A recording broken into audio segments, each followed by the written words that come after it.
Minsan, inabot ako ng isang lihim na nagbago ng lahat sa buhay ko. Hello, ako si Marikit, 21 taong gulang mula sa isang maliit na bayan sa Laguna. Lumaki ako sa isang pamilya kung saan ang tatay ko ay mahigpit na lalaki. May mga sari-sari store kami sa mga kalye ng bayan namin. Kahit na babae lang kami ng kapatid ko, tinuruan kami ni tatay kung paano magpatakbo ng negosyo. Si ate, na nauna nang nag-asawa at nagkaanak, ay nagpatuloy sa buhay niya, habang ako naman ay medyo na late sa pag-aasawa sa edad na 21. Pero nang may nagpakilala sa akin na si Mang Rico, isang mekaniko na 41 taong gulang, hindi agad ako natuwa. Halos 21 taong gulang ang pagitan namin at hindi ko talaga siya type, matigas ang ugali at iba ang mundo namin. Ngunit dahil sa tiwala ko kay tatay, pumayag ako sa kasal. Simula noon, ang buhay namin ay naging monotonous, isang paulit-ulit na eksena ng trabaho, bahay at pag-aalaga sa anak namin. Hindi ko naramdaman ang saya ng pagiging bagong kasal, lalo na't si Mang Rico ay tila hindi bagay sa akin o sa anak namin. Palagi kong iniisip na sana mas bata at mas buhay na lalaki ang asawa ko, yung makakapagbigay sigla sa buhay namin. Unti-unti, naisip ko na mas gusto ko ang atensyon ng mga kabataan kaysa sa matandang asawa ko. Nagsimula akong maghanap ng bagong sigla sa buhay, isang bagay na magpapabago sa araw-araw na paulit-ulit na pag-ikot ng aking mundo. Isang araw, naisipan kong kausapin si Mang Rico tungkol dito. Sinabi ko sa kanya na gusto ko nang magkaroon ng sarili kong negosyo, isang malaking tindahan na pwede kong pamahalaan at maging aking kanlungan mula sa nakakapagod na buhay-bahay. Sa una, nagduda siya at inalok na manatili na lang ako sa bahay, pero napilit ko siyang payagan ako. Nakahanap kami ng magandang lugar sa bayan at doon ko sinimulang buuin ang aking pangarap, isang tindahan na may sariling kwarto kung saan pwedeng magpahinga ang mga anak habang nagtatrabaho ako. Hindi naging madali ang lahat, pero unti-unti kong naipakita kay Mang Rico na kaya kong pamahalaan ang negosyo. Habang lumalago ang tindahan, naramdaman ko ang bagong pag-asa at kasiyahan. Sa kabila ng pagkakaroon ng 4 na anak at ang pagiging abala sa negosyo, natagpuan ko ang sarili kong muling nabuhay, isang babae na may kontrol sa kanyang mundo at hindi lang basta asawa ni Mang Rico. Ngunit ang buhay ay puno ng sorpresa at ang aking kwento ay hindi dito nagtatapos. Sa likod ng mga ngiti at tagumpay, may mga lihim na unti-unting sumusulpot, mga pangyayaring magpapabago sa aking buhay ng tuluyan na magdadala sa akin sa isang landas na hindi ko inaasahan. Continue. Alam mo ba yung pakiramdam na parang nakulong ka sa sarili mong buhay? Ganun ang nangyari sa akin noon. Bukod sa pagiging asawa ni Mang Rico, na parang laging abala sa trabaho at hindi masyadong marunong makisama, naramdaman ko na parang wala akong sariling espasyo. Ang araw-araw naming buhay ay paulit-ulit lang. Gising, alagaan ang mga anak, at maghintay na lang na dumating si Mang Rico mula sa trabaho. Parang siya lang ang may kontrol sa lahat ng nangyayari sa bahay at sa negosyo namin. Ako, kahit may pangarap, tila napako sa isang sulok na hindi ko matakasan.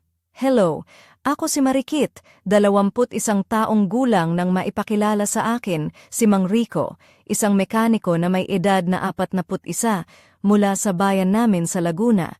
Ang asawa ko ay matigas ang ulo, laging seryoso at medyo malamig ang puso. Dahil dito, hindi ko naramdaman ang init ng pagmamahal o kahit ang simpleng saya ng pagiging mag-asawa. Sa kabila ng lahat, sinubukan kong tanggapin ang kanyang pagiging ganito dahil sa pagmamahal ko sa pamilya at sa mga responsibilidad na nakaatang sa akin. Minsan napag-isip-isip ko, bakit ba ganito ang buhay ko? Bakit parang hindi ako masaya? Naalala ko ang mga panahon noon pa man na mas gusto ko ang buhay na puno ng kulay, ng mga tao sa paligid at ng pagkilos. Dati, noong nasa bahay pa kami ng tatay ko, masaya akong nakikipag-usap sa mga customer ng mga tindahan namin, nakikisawsaw sa mga kwento ng mga kapitbahay at kaibigan. Pero ngayon, tila nawala na lahat ng iyon. Ang bahay at ang negosyo ay naging parang kulungan para sa akin. Dahil dito, isang araw, naglakas loob akong kausapin si Mang Rico. Sinabi ko sa kanya na gusto kong magkaroon ng sarili kong tindahan, isang lugar kung saan maaari kong ilabas ang aking mga pangarap at maging malaya kahit saglit. Gusto kong may kwarto doon na pwedeng paglagyan ng mga bata habang nagtatrabaho ako kasi ayoko na silang lagi kong dalhin sa bahay na walang espasyo para sa kanila. Hindi ko inakala na tatanggapin niya ang ideya ko agad-agad. Sa totoo lang, unang-una ay nagduda siya. Sabi niya, bakit hindi ka na lang manatili sa bahay? Wala ka namang problema, may asawa ka't anak ka na. Pero pinilit kong ipaliwanag na hindi lang ito tungkol sa pera o sa bahay, ito ay tungkol sa pagkakaroon ko ng sariling buhay, sariling mundo, at kalayaan kahit maliit lang. Pagkatapos ng ilang araw na pag-uusap, pumayag siya. Nakahanap kami ng magandang pwesto sa bayan, isang maluwang na lugar na pwedeng gawing tindahan. Ako ang nag-ayos ng lahat. Nagplano ng disenyo, pinili ang mga gamit, at tiniyak na magiging komportable ang lugar para sa akin at sa mga anak ko. Pinagawa ko rin ang isang maliit na kwarto sa likod ng tindahan, na may kama, maliit na ref, at kahit lutuan para sa mga pangangailangan namin. Sa simula medyo nahirapan si Mang Rico na intindihin ang plano ko, hindi kasi siya sanay na may ganitong klaseng negosyo ang asawa niya, at lalo na't may kwarto pa na parang bahay sa loob ng tindahan. Ngunit sa kalaunan, naisip niya na mabuti rin ito para sa pamilya namin, kaya't sinuportahan niya ako. Ngunit sa likod ng mga pangyayaring ito, patuloy akong nakaramdam ng isang bagay na hindi ko maipaliwanag, isang pagkabagot, isang pangungulila sa isang bagay na hindi ko pa nararanasan. Ang araw-araw na buhay ko ay paulit-ulit pa rin, at kahit na abala ako sa tindahan, may parte ng puso ko na naghahanap pa rin ng iba pang saya at kalayaan. Sa gabing iyon, habang nakaupo ako sa kwarto ng tindahan, tiningnan ko ang mga anak ko na mahimbing ang tulog at naisip ko, ano kaya ang susunod na hakbang? Paano ko ba masusolusyonan ang puwang na ito sa puso ko na tila kailanman ay hindi mapupunan? Hindi ko pa alam na ang mga susunod na araw ay magdadala sa akin sa isang kakaibang landas, isang landas na puno ng mga pagsubok, tukso, at mga lihim na hindi ko inaasahan. Continue. Sa mga araw na lumipas, unti-unti kong naramdaman na may pagbabago sa aking mundo, hindi lang sa paligid, kundi lalo na sa puso ko. Habang pinapalago ko ang tindahan, nakilala ko ang iba't ibang tao sa bayan namin sa Laguna. May mga kabataang lalaki na madalas dumaan at tumitingin sa akin ng may ngiti, na para bang may lihim silang gustong sabihin. Ang mga tingin nila ay nagbigay ng kakaibang kilig na matagal ko nang hindi naramdaman mula nang mag-asawa ako kay Mang Rico. Ako si Marikit at sa edad na 25 na, napagtanto kong hindi sapat ang pagiging ina at asawa lang para sa akin. Kailangan ko ng higit pa, kailangan ko ng buhay na puno ng kulay at saya, na hindi ko natagpuan sa bahay o sa tabi ni Mang Rico. Kaya naman sinimulan kong magbukas ng puso sa bagong kakilala, isang binatang nagngangalang June na tumulong sa akin sa tindahan bilang assistant. Si June ay 21 taong gulang, masigla at puno ng pangarap. Hindi siya katulad ni Mang Rico na tila laging seryoso at tahimik. Sa tuwing kausap ko si June, parang bumabalik ang sigla sa akin, ang ngiti niya ay nakakahawa at ang mga salita niya ay nagbibigay saya sa aking araw. Hindi ko sinasadya na may unti-unting pagkahumaling na akong nadarama sa kanya, isang bagay na bago at nakakatakot para sa akin. Ngunit hindi naging madali ang sitwasyon. Alam kong may asawa ako at si Mang Rico ay matanda at seryosong lalaki na may karapatan sa aking respeto. Ngunit sa kabila nito, hindi ko maiwasang magtanong sa sarili ko, paano kung may pagkakataon na mabigyan ako ng tunay na kaligayahan? Paano kung ang mga pangarap ko ay matutupad sa piling ng isang taong tunay na nagmamahal at nakakaintindi sa akin? Habang tumatagal, napansin ko na si June ay may kakaibang pagtingin sa akin, hindi lang bilang amo, kundi bilang isang babae na nais ding mahalin at alagaan. Sa bawat araw na kami ay magkasama sa tindahan, unti-unting nabubuo ang isang lihim na mundo na para lang sa amin dalawa. Ngunit sa likod nito may takot na bumabalot sa akin, takot na matuklasan ni Mang Rico ang tunay kong nararamdaman at ang mga lihim na ginagawa ko. Isang gabi, matapos magsara ang tindahan, nagpasya akong kausapin si June ng masinsinan. Sinabi ko sa kanya ang aking mga pagdududa at pangamba. Pati na rin ang aking hangarin na magkaroon ng buhay na may kasiyahan at pagmamahal. Tila naintindihan niya ako ng buo at nangako siyang tutulungan niya ako, hindi lang bilang empleyado kundi bilang taong aalalay sa akin sa bawat hakbang. Hindi ko inaasahan na sa simpleng pag-uusap na iyon ay magsisimula ang isang serye ng mga pangyayari na magbabago ng aking mundo. Mula sa pagiging isang ina at asawa na tila nakakulong sa pang-araw-araw na gawain, ako ay unti-unting nahuhulog sa isang madilim ngunit nakakaakit na landas, isang landas na puno ng tukso, lihim at mga desisyong kailangang pag-isipan ng mabuti. Sa bawat hakbang na ginagawa namin ni June, lumalalim ang aming pagkakaunawaan at unti-unting nabubulok ang mga hangganan na matagal nang itinakda ng aking buhay. Ngunit sa likod ng bawat ngiti at halakhak, nandyan ang tanong, hanggang saan ako handang pumunta para sa kalayaan at tunay na kaligayahan? Continue. Hindi ko malilimutan ang araw na yon. Ang araw na unti-unti kong sinimulan ang pagbukas ng pinto sa isang bagong mundo na matagal ko nang pinangarap, ngunit natatakot akong pasukin. Ako si Marikit, isang dalagang ina at asawa na sa edad na 25 ay naghahanap ng kulay sa buhay. Sa maliit na bayan namin sa Laguna, ang tindahan ko ang naging aking kanlungan at si June, ang binatang assistant ko, ang naging kasama ko sa bawat paghakbang. Isang hapon, matapos ang mahabang araw ng trabaho, nagpasya akong isara ang tindahan ng maaga. Nagkaroon kami ni June ng pagkakataon na mag-usap ng masinsinan sa loob ng maliit na kwarto, sa likod ng tindahan. Ang kwartong aking itinayo para sa mga anak, ngunit ngayoy naging silid pahingahan na rin namin kapag kailangan namin ng sandaling pag-iisa. Nakasuot ako ng simpleng blusa at maong na pantalon, ngunit sa mga sandaling iyon, naramdaman ko ang kakaibang tensyon sa pagitan namin. Ang mga mata ni June ay puno ng pag-aalala at pagnanais, at ako'y nahihiya ngunit hindi maitatangging naakit. Hindi ko maipaliwanag ang halo ng kaba at kilig na bumalot sa akin. Dahan-dahan niyang hinawakan ang aking kamay, at sa simpleng galaw na iyon, parang nagising ang damdamin na matagal ko nang tinatago. Hindi ko iniwasan ang kanyang tingin, at para bang may lihim na sinimulan na magbubukas ng pinto sa isang bagong yugto ng buhay ko. Hindi ito tungkol sa pisikal na atraksyon lamang. Ito ay pagnanais na maramdaman na ako ay mahalaga, na may isang tao na nakakaunawa sa akin sa kabila ng mga hamon ng buhay. Si June ang nagbigay ng pag-asa na may bukas pa para sa akin, na hindi ako nakatali sa isang buhay na puno ng kalungkutan at pagkabagot. Habang tumatagal ang gabi, unti-unting nawala ang mga alalahanin ko. Ang mga problema sa bahay, ang malamig na pagtanggap ni Mang Rico, at ang paulit-ulit na araw-araw ay parang napalitan ng isang bagong simula. Ang kwarto sa likod ng tindahan ay naging saksing tahimik ng mga pag-uusap namin, ng mga pangarap na tinatago, at ng mga lihim na hindi ko matapang ipakita sa ibang tao. Ngunit sa kabila ng lahat, alam kong may panganib na dala ang bawat desisyong ito. Hindi ko kailanman nais na masaktan ang aking pamilya, lalo na ang mga anak ko. Ngunit paano ko maipagkakanulo ang sarili ko kung hindi ko susubukan ang pagkakataong ito? Habang tinatapos ang gabi, nagpasya akong tahakin ang landas na ito, isang landas na puno ng mga pagsubok at tukso, ngunit nag-aalok din ng pag-asa at kalayaan. Hindi ko pa alam kung saan ako dadalhin ng aking mga hakbang, ngunit handa na akong harapin ang lahat para sa sarili kong kaligayahan.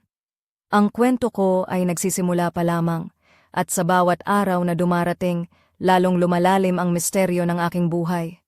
Ano kaya ang magiging kahihinatnan ng mga lihim na ito? Continue. Hindi ko malilimutan ang gabing iyon sa likod ng aming tindahan, isang gabi na tila nagbukas ng pinto sa isang bagong mundo na matagal ko nang minimithi, ngunit kinatatakutan. Ako si Marikit, 25 taong gulang, may 4 na anak at asawa na 41 ang edad na si Mang Rico. Sa maliit naming bayan sa Laguna, ang aking sarili ay naglalakbay sa isang landas na puno ng tukso at lihim. Habang nag-uusap kami ni June sa maliit na kwarto, ang mga mata niya ay puno ng init at pagnanais. Nakasuot siya ng simpleng puting t-shirt at maong na pantalon na nagpapakita ng kanyang kabataan at sigla, isang kabaligtaran sa malamig at matigas na anyo ni Mang Rico. Ang kanyang mga kamay ay banayad na humawak sa akin at sa bawat pagdampi ay unti-unting nawawala ang mga takot at alalahanin ko. Hindi ko inaasahan na ang mga sandaling iyon ay magiging simula ng isang lihim na relasyon na magpapasaya at magpapanibago sa aking buhay. Sa likod ng bawat tawa at bulong, naramdaman ko ang isang bagay na matagal ko nang hinahanap, ang tunay na pag-mamahal at pag-aaruga na hindi ko natanggap mula sa asawa ko. Ngunit hindi naging madali ang mga susunod na araw. Sa kabila ng kaligayahang dulot ni June, palagi akong nababalot ng guilt. Alam kong may obligasyon ako kay Mang Rico at sa mga anak namin. Ngunit hindi ko maiwasang maghanap ng kaligayahan sa piling ni June na tila ba isang ilaw sa madilim kong mundo. Habang lumalalim ang aming relasyon, nagkaroon kami ng mga sandaling lihim na nagkikita sa kwarto ng tindahan. Dito, ako ay nakakapagpahinga, nakakapagpahayag ng aking mga saloobin at higit sa lahat, nararamdaman ko ang pagiging tunay na babae. Si June ay naging aking sandalan, aking kaibigan, at higit pa doon, ang lalaking nagbigay sa akin ng pag-asa. Isang gabi matapos ang isang mahaba at nakakapagod na araw, habang nakaupo kami sa loob ng kwarto, sinabi ni June na gusto niyang maging bahagi ng buhay ko para sa habang panahon. Ang kanyang mga salita ay nagdulot ng kuryente sa aking katawan, isang damdaming matagal ko nang hindi naramdaman, ngunit alam kong may mga panganib. Paano kung malaman ito ni Mang Rico? Paano kung masaktan ang mga anak namin? Ang mga tanong na ito ay paulit-ulit na bumabalot sa aking isipan, ngunit sa puso ko alam kong hindi ko na kayang bumalik sa dati. Ang lihim namin ni June ay naging apoy na unti-unting lumalakas, ngunit sa likod nito ay ang takot na baka ito ang magdulot ng pagkawasak ng aking pamilya. Sa bawat pagtitig ko sa mga mata ni June, alam kong may desisyon akong kailangang harapin, isang desisyon na magbabago ng aking buhay magpakailanman. Sa paglipas ng mga araw, ang aming relasyon ay naging mas matindi at ang mga sandaling ginugugol namin sa loob ng kwarto ay naging pinakamahalagang bahagi ng aking araw. Ngunit ang bawat pag-ibig ay may kapalit at ang aking puso ay nagsisimulang maghanda para sa mga hamon na darating. Ano kaya ang magiging kapalaran ng aming lihim? Hanggang kailan namin mapapanatili ang balanse sa pagitan ng pag-ibig at pananagutan? Continue. Hindi ko akalain na ang lihim na relasyon namin ni June ay magdudulot ng ganito kalalim na epekto sa puso ko. Ako si Marikit, isang ina, asawa, at negosyante sa isang maliit na bayan sa Laguna, pero sa likod ng lahat ng ito ay isang babaeng naghahanap ng pagmamahal at kalayaan. Habang lumalalim ang aming ugnayan ni June, hindi ko maiwasang mag-isip kung paano ito mauuwi. Kung ito ba ay magiging daan tungo sa tunay na kaligayahan o magiging sanhi ng pagkawasak ng aking buhay. Isang gabi, habang nakaupo kami sa kwarto ng tindahan, naisip ko ang lahat ng nangyari. Paano ko nakayanan ang mga taon ng malamig at tahimik na pagsasama kay Mang Rico? Paano ko napasok ang isang relasyon na lihim, ngunit puno ng tunay na damdamin? At higit sa lahat, paano ko haharapin ang mga susunod na hakbang? Habang nakatitig ako sa bintana, nakita ko ang mga ilaw ng bayan na kumikislap sa dilim. Parang sinasabi nito na kahit sa gitna ng dilim, may pag-asa pa rin. Ngunit ang pag-asa ba na ito ay magdadala sa akin sa liwanag o sa mas malalim pang kadiliman? Alam kong hindi sapat na lamang ang mga lihim na pag-uusap at mga sandaling magkakasama kami ni June sa likod ng tindahan.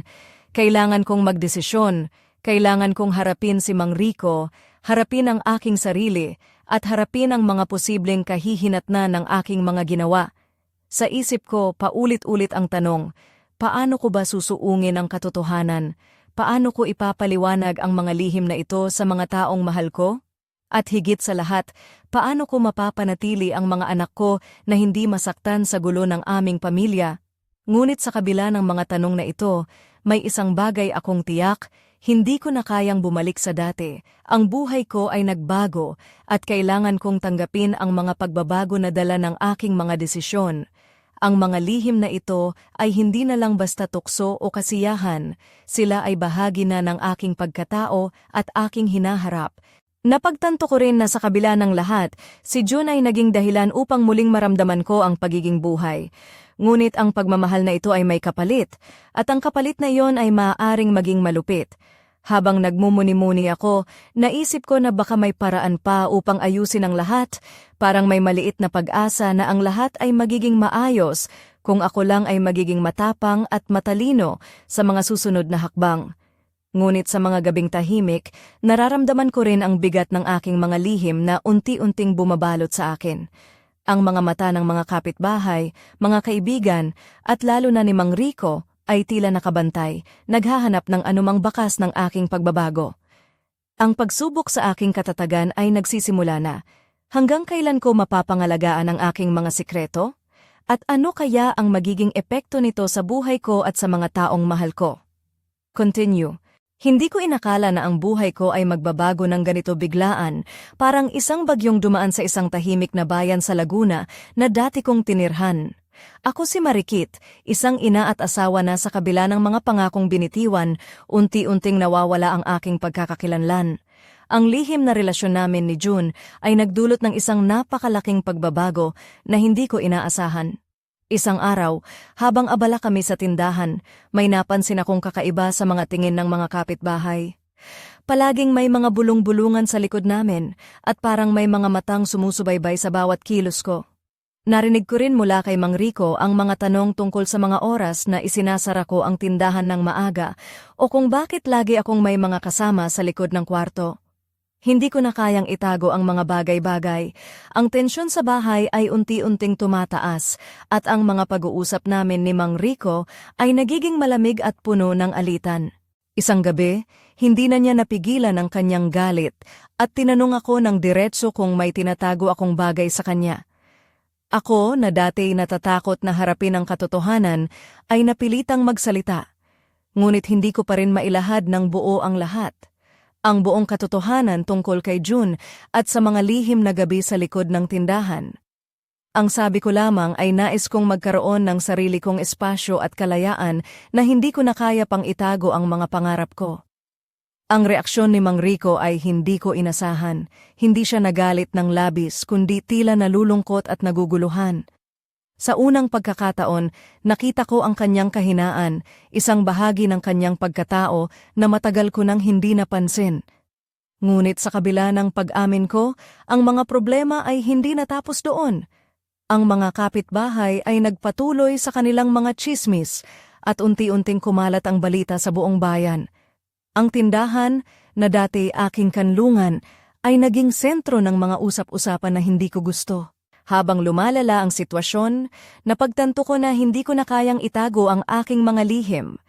May mga araw na gusto ko nang sumuko, ngunit sa bawat pag-iisip, naramdaman ko ang lakas na nanggagaling kay June, isang lakas na nagbigay sa akin ng pag-asa at determinasyon. Isang gabi, habang nag-uusap kami ni June sa kwarto ng tindahan, sinabi niya na handa siyang harapin ang anumang pagsubok basta't magkasama kami. Ang kanyang mga salita ay parang gamot sa aking puso na sugatan. Ngunit alam kong hindi ito magiging madali. Ang mga lihim ay may kakambal na panganib at kapalit. Sa bawat araw na lumilipas, ang mga mata ng bayan ay mas nagiging mapanuri at ang mga alingawngaw ng aming relasyon ay unti-unting lumalakas. Sa kabila ng lahat, nanatili akong matatag. Alam kong may mga hakbang pa akong kailangang gawin upang maayos ang gulo at makamit ang tunay na kalayaan na matagal ko nang hinahangad. Ngunit isang gabi, may nangyari na hindi ko inaasahan. Isang pangyayaring maglalagay sa akin sa gitna ng isang malaking panganib. Isang lihim na matagal nang nakatago ang unti-unting nabubunyag at ang buhay ko ay muling magbabago magpakailanman. Continue. Hindi ko lubos maisip kung paano nagsimula ang lahat, ang mga pangyayaring tila isang bangungot na unti-unting naging realidad sa buhay ko. Ako si Marikit, isang ina at asawa mula sa Laguna, na naglakbay sa madilim na landas na puno ng lihim, tukso, at pagtataksil. Ngunit sa gabing iyon, ang lahat ay nag-iba ng biglaan. Isang gabi, habang kami ni June ay nagtatapos ng trabaho sa tindahan, naramdaman ko ang kakaibang tensyon sa paligid. Bigla niyang sinabi na may taong sumusunod sa kanya at baka may mga taong alam na ang aming lihim. Hindi ko alam kung kanino siya tinutukoy, pero sa puso ko ay ramdam ko na malapit nang sumabog ang lahat. Habang papasok kami sa kwarto, naramdaman ko ang bigat ng mga titig na tila sumusubaybay sa bawat galaw namin. Napatingin ako sa paligid at sa dilim, may mga anino na parang nagmamasid. Ang puso ko ay mabilis na tumibok, at ang utak ko ay nag-iisip kung paano kami makakatakas sa dilubyong paparating. Sa mga sumunod na araw, napansin ko na may mga kakaibang tao sa paligid ng tindahan. Mga taong hindi ko kilala ngunit palaging nandyan, tila nagmamasid sa akin. Nakaramdam ako ng takot, ngunit sa kabila nito, pinilit kong maging matatag para sa mga anak ko at para kay June. Isang gabi dumating si Mang Rico sa tindahan ng hindi inaasahan. Hindi ko alam kung paano niya nalaman, pero ang kanyang mga mata ay puno ng galit at sakit. Humarap siya sa akin ng diretso at nagtanong tungkol sa mga bagay na matagal ko nang tinatago. Hindi ko na matiis ang bigat ng katotohanan. Sa gitna ng gabing iyon, sinabi ko kay Mang Rico ang lahat. Ang tungkol kay June, ang aming lihim na relasyon, at ang mga pangarap ko para sa isang buhay na may tunay na pagmamahal. Ang kanyang reaksyon ay hindi ko inaasahan. Hindi siya nagalit ng sobra, ngunit tila nawasak ang kanyang puso. Ngunit ang pinakamalaking gulat ay nang malaman kong may mga tao na nagrereklamo sa aming relasyon sa mga lokal na awtoridad. Nagsimula ang mga investigasyon at ang buhay ko ay naging sentro ng usap-usapan sa buong bayan. Ang tindahan ko, na dati kanlungan, ay naging lugar ng mga tanong at pagdududa. Habang dumarami ang mga problema, si June ay naging aking sandalan. Pinangako niyang hindi ako iiwanan kahit ano pa ang mangyari. Ngunit alam ko sa puso ko na ang laban na ito ay hindi magiging madali. Isang gabi, habang nag-uusap kami ni June, sinabi niyang may plano siyang gawin upang maprotektahan kami. Ngunit ang plano na iyon ay puno ng panganib, isang panganib na maaaring magbago ng lahat, hindi lamang para sa amin kundi pati na rin sa mga taong mahal namin. Hindi ko alam kung handa na ba akong harapin ang mga susunod na hakbang. Ang buhay ko ay nagiging isang pelikula ng mga pangyayari na hindi ko kontrolado at ang mga lihim na tinatago ko ay unti-unting bumubukas, nagdadala ng mga bagong pagsubok. Sa puso ko, alam kong ang lahat ay magtatapos sa isang malupit na wakas, isang wakas na mag-iiwan ng marka sa aking kaluluwa at sa buhay ng mga taong naging bahagi ng aking kwento. Continue. Hindi ko malilimutan ang gabing iyon. Ang gabi na tila nagdilim ang buong mundo ko, at ang bawat hininga ko ay puno ng takot at pangamba. Ako si Marikit, isang ina at asawa mula sa Laguna, na ngayon ay nahaharap sa pinakamalupit na pagsubok ng aking buhay. Ang lihim na relasyon namin ni June ay naging mitsa ng isang apoy na hindi ko inaasahan na sisindihan ang aking buong mundo. Habang lumalalim ang gabi, naramdaman ko ang bigat ng mga pangyayari na unti-unting bumabalot sa akin. Ang mga tao sa bayan, ang mga kapitbahay, at lalo na si Mang Rico ay tila nagbabantay, naghahanap ng kahit anong bakas ng aking lihim. Ang tindahan na dati kong kanlungan ay naging kulungan, at ang mga pintuan nito ay parang mga rehas na pumipigil sa akin na makalabas sa gulo na aking nilikha. Sa mga sumunod na araw, ang mga balita tungkol sa aming relasyon ay kumalat ng mas mabilis kaysa sa inaasahan. Ang mga tsismis ay naging mga akusasyon at ang mga mata ng mga tao ay puno ng paghuhusga. Hindi ko na mapigilan ng luha habang iniisip ang mga anak ko, paano ko sila matuturuan ng tamang landas kung ang mundo nila ay puno ng gulo at pasakit. Si June, na dati kong sandalan, ay naging dahilan ng aking kalungkutan at takot.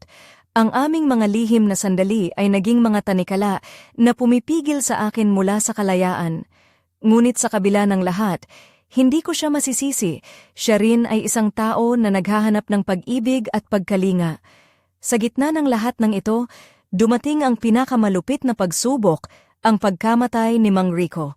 Hindi ko alam kung paano ito nangyari, pero ang gabi na iyon ay nagbago ng lahat. Ang kanyang katawan ay natagpuan na walang buhay, at ang mga tanong ay nagsimula na sumalubong sa akin. Ang mga awtoridad ay nagsimulang mag-imbestiga at ako ay tinawag upang magbigay ng paliwanag. Ang takot ay bumalot sa akin. Paano ko ipapaliwanag ang mga lihim na ito? Paano ko haharapin ang mga tanong na maaaring magbukas ng mga pinto ng aking lihim na mundo? Habang ako ay nakaupo sa harap ng mga investigador, ang bawat salita ko ay tila isang hakbang patungo sa kawalang katiyakan. Ang mga tanong ay tumutok sa akin, mga tanong na alam kong may kasamang mga sagot na maaaring magwawasak sa aking buhay. Ngunit sa kabila ng lahat, may isang bagay akong alam. Ang buhay ko ay hindi na magiging ganoon pa. Ang apoy na sinindihan ng aking mga lihim ay naglalagablab, at ang mga abo nito ay mag-iiwan ng marka na hindi mawawala. Ang katanungan ngayon ay, ano ang magiging kapalaran ko? Paano ko haharapin ang mga hamon na ito? At higit sa lahat, ano ang magiging katapusan ng aking kwento? Continue. Sabay-sabay na bumagsak ang mundo ko nang malaman kong si Mang Rico, ang asawa kong matagal kong hindi tunay na minahal, ay patay na. Ako si Marikit, isang ina at negosyante mula sa Laguna, na ngayon ay nakatayo sa gitna ng unos ng aking buhay, puno ng takot, pangamba, at isang lihim na maaaring magwasak sa akin. Hindi ko maipaliwanag ang mga nangyari sa gabi ng kanyang pagkamatay, ang mga haplos, ang mga bulong, ang mga plano ni June na tila nagbigay daan sa trahedya. Ang pag-ibig na sinimulan ko bilang isang lihim ay ngayoy naging dahilan ng pagkawasak ng aking pamilya at pagkakabilanggo sa akin. Habang nakaupo ako sa harap ng mga investigador, nilinaw ko ang lahat. Ang mga pag-ibig na lihim, ang mga plano, at ang mga pangyayaring nauwi sa trahedya. Hindi ko inisip na ang aking mga desisyon ay magdudulot ng ganito kalaking kaparusahan. Ngunit ang pinakamalupit na bahagi ay ang parusang ipinataw sa akin at kay June, ang hatol na kamatayan. Sa loob ng kulungan, sa gitna ng dilim at katahimikan, naisip ko ang lahat ng aking ginawa, ang mga pangarap na nawasak at ang mga anak na iniwang nag-iisa. Ang aking kwento ay kwento ng pag-ibig, pagtataksil at kaparusahan. Isang babala sa bawat puso na naghahanap ng kalayaan sa maling paraan. Ngunit sa kabila ng lahat, nananatili ang isang tanong sa aking isipan. May pag-asa pa ba para sa akin? May liwanag pa ba sa dulo ng madilim na landas na tinahak ko? At habang hinihintay ko ang aking kapalaran, iniisip ko kung paano ang aking kwento ay magiging paalala sa mga susunod na henerasyon na ang bawat desisyon ay may kaakibat na resulta at ang tunay na kalayaan ay hindi laging makakamtan sa paraang inaakala natin. Sa pagtatapos ng aking kwento, nais kong malaman ninyo na kahit ang pinakamadilim na gabi ay may bituing nagliliwanag, ngunit ang liwanag na iyon ay kailangang hanapin ng may katapangan at pag-asa. Ano kaya ang magiging kwento ni June? At paano ang magiging kapalaran ng aking mga anak? Ang mga sagot ay nakatago pa sa dilim, naghihintay na mabuksan sa susunod na kabanata ng aking buhay.